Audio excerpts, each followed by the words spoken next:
jooy ba añut rakki Ablaye Mas'ud la woo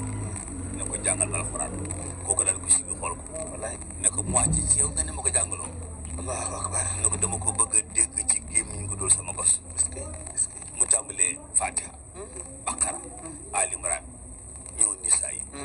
ba ne ko fa kayfa izaa ji'naa min kulli ummatin bi shahiid allahu akbar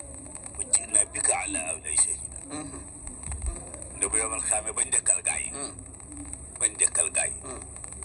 daal ne monsieur le maire noo yore woon mairie bi allahu akbar yéen ñi dëkkee woon gox bi nu ko monsieur le maire yore woon boo yëgee ba ñiit laaj réew bi 19 candidats yi laa ilaaha illallaah dañ leen koy laaj fala nas'alanna llaziina ursila ilayhim déggal wala nas'alanna al mursaliina jeex na laa ilaaha illallaah jeex na noo yore woon mairie bi oui tey fi ne bu Malick Gakou jëloon présidence gi de la république 2024 waaw ñu ànd ak moom ba 2029 waaw loolu la ko suñu borom di laaj dara bañ ko jëlee ba niñ ko jëlee ci say loxo waaw lu tax nga seetaan nangam lu tax taxawoo ci nangam mu soppeeku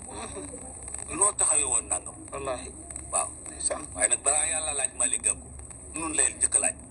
wala nas'alanna llaziina ursila ilayhim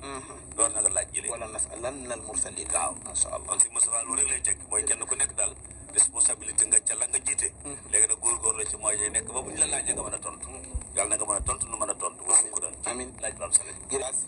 6h08 incha allah ci la ñuy bàyyi xëdd ñu wooree ba 19h20 ci la ñuy dog incha allah